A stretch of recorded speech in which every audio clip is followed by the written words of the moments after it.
She's helped really change my life path, so highly recommend. Really fast, we have something from the audience.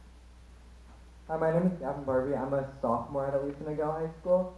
So going off of what you were saying about the community, so we've been hearing a lot from adults, and I know it's a lot harder to diagnose what's happening when you're hearing it from adults based on someone that's in it 6 hours a day, almost every day of his life.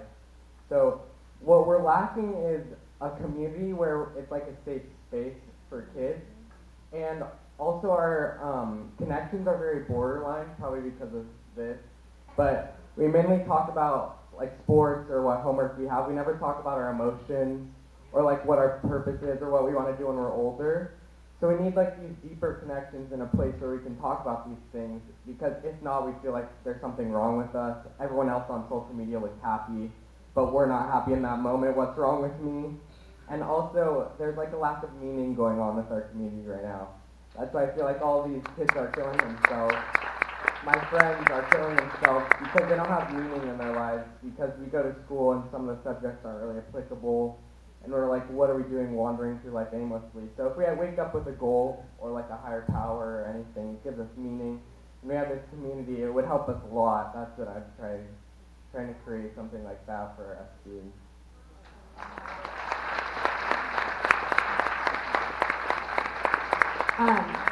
Really fast, Ryan, I know you wanted to say something. That is why we're here tonight, because we want to work with all of you to create resources.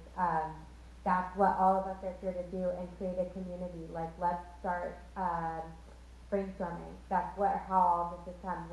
Come talk to me afterwards. How can I help you, please? We can do it at the Dharma House.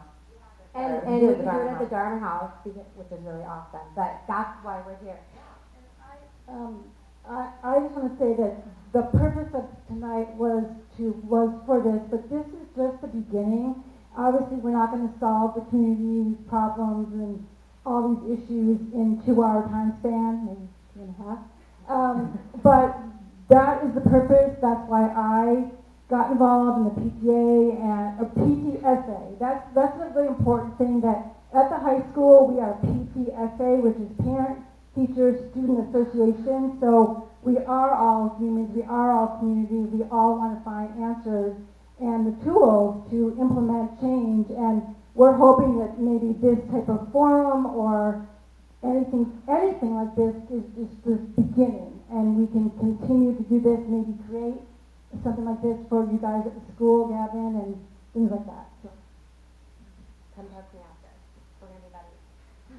Ryan, did you want to speak to this? I know you wanted to say something. Yeah, can I ask you a question? Gavin, right? Do you guys do restorative justice circles at all in your classes? Do you guys have that at your school?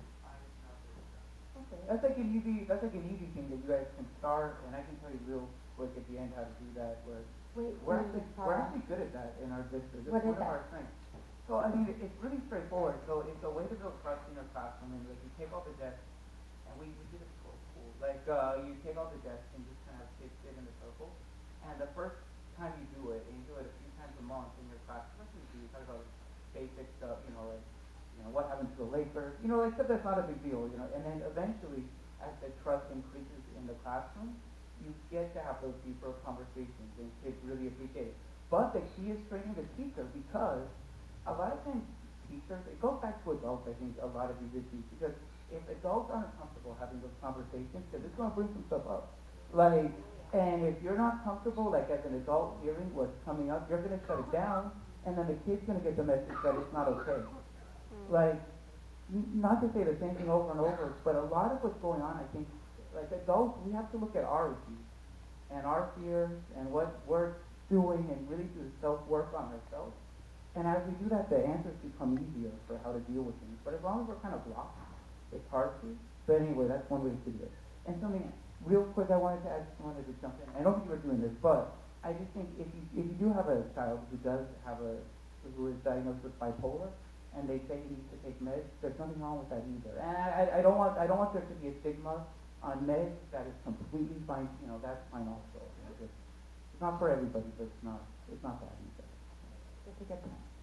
Really good. Okay, so a lot of these questions they're all phenomenal, and I want to be able to get through all of them, but otherwise I feel like we'd be here till midnight. So I'm going to go through a few more. and then Megan's gonna come up and close us out. But we're here after, if you guys wanna come up and talk to us for a bit.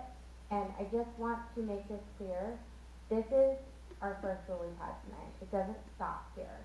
We are starting this program to start a new movement. It's our own little revolution. It starts here, and we are open to your feedback. It is not our thing, it is our thing. So I just want to make that very clear that we are very open to feedback. Yeah. Yeah.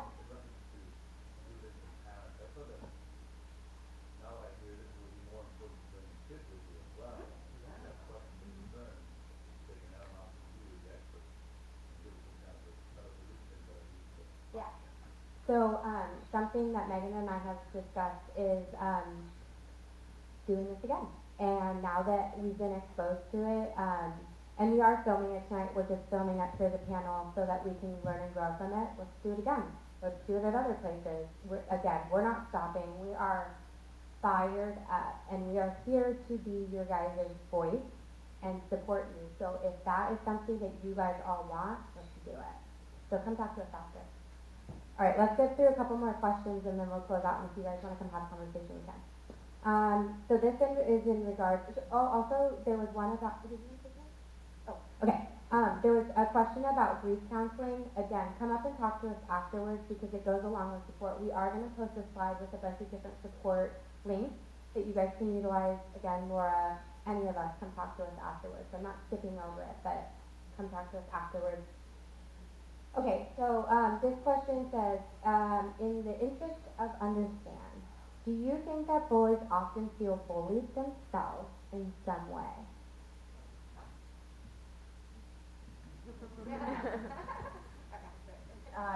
Yeah, a lot of times the kids doing the bullying, it's really important to them to be popular. That's the main thing, and to be liked. And oftentimes they are being bullied at the same time they are doing the bullying. So that's very common. Yeah. And a lot of times it's a deflection just so they're not picked on. So to distract the attention away from them, they bully other people. And the bullies fit the profile. Usually the kids are under or overweight, LGBTQ, either are LGBTQ or suspected of.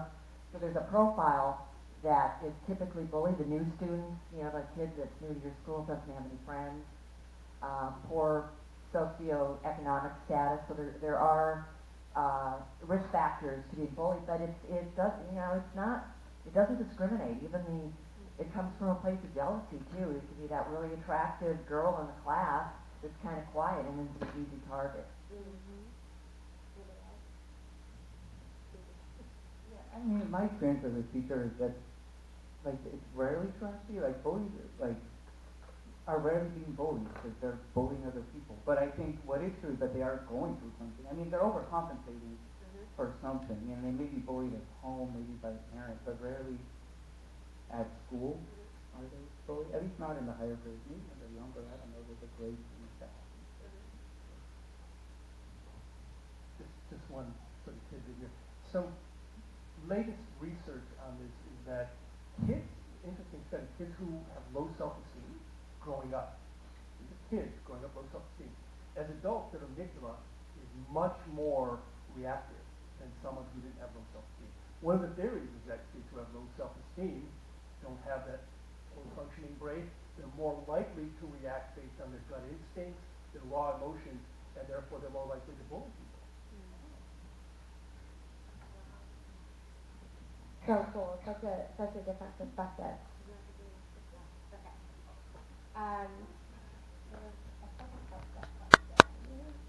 How can we teach our children to understand for the bully without getting hurt themselves? So I guess having some empathy and understanding that that's what a bully is going through. How do we spread that message to our kids?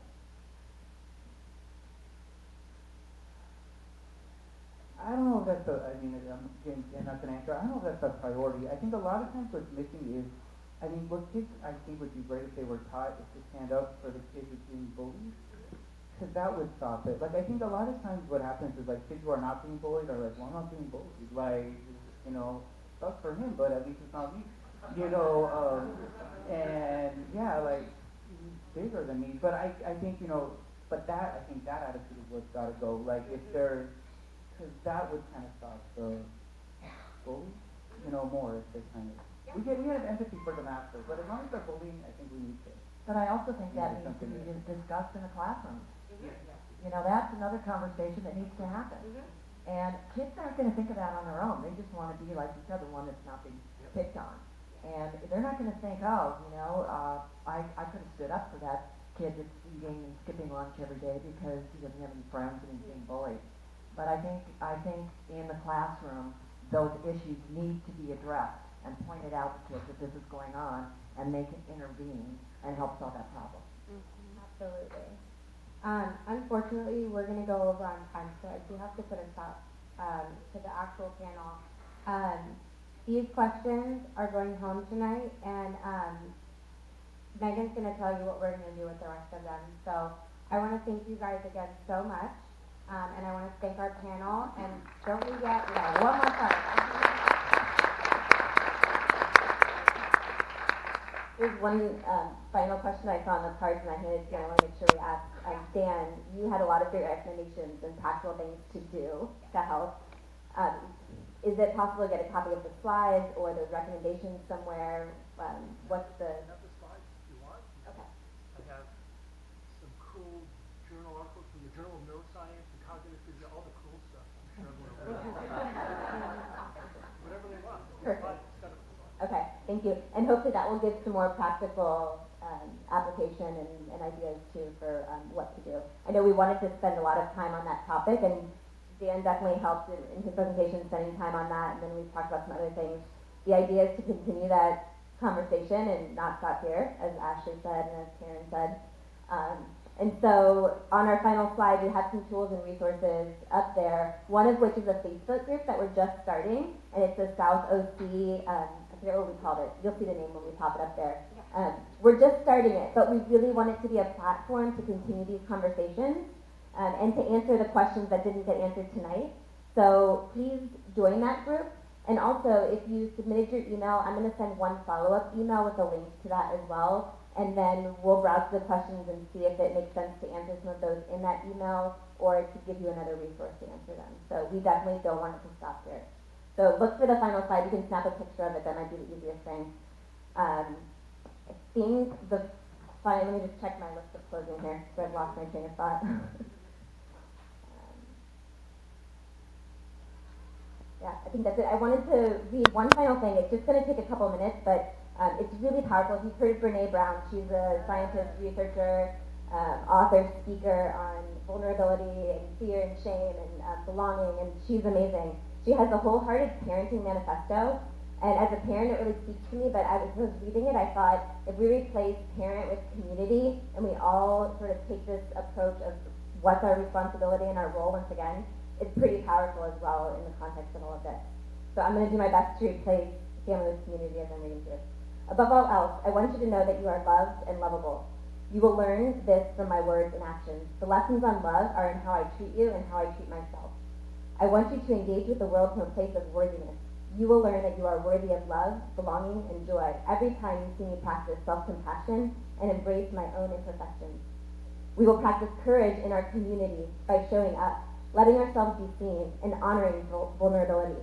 We will share our stories of struggle and strength. There will always be room in our community for both. We will teach you compassion by practicing compassion with ourselves first, then with each other. We will set and respect boundaries. We will honor hard work, hope, and perseverance. Rest and play will be community values as well as community practices. You will learn accountability and respect by watching us make mistakes and make amends, and by watching how I ask for what I need and talk about how I feel. I want you to know joy, so together we will practice gratitude. I want you to feel joy, so together we will learn how to be vulnerable. When uncertainty and scarcity visit, you will be able to draw from the spirit that is a part of our everyday life. Together we will cry and face fear and grief. I will want to take away your pain, but instead I will sit with you and teach you how to feel it.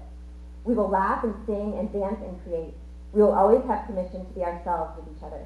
No matter what, you will always belong here. As you begin your wholehearted journey, the greatest gift I can give you is to live and love with my whole heart and to bear greatly. I will not teach or love or show you anything perfectly, but I will let you see me, and I will always hold sacred the gift of seeing you, truly, deeply seeing you. Thank you very much.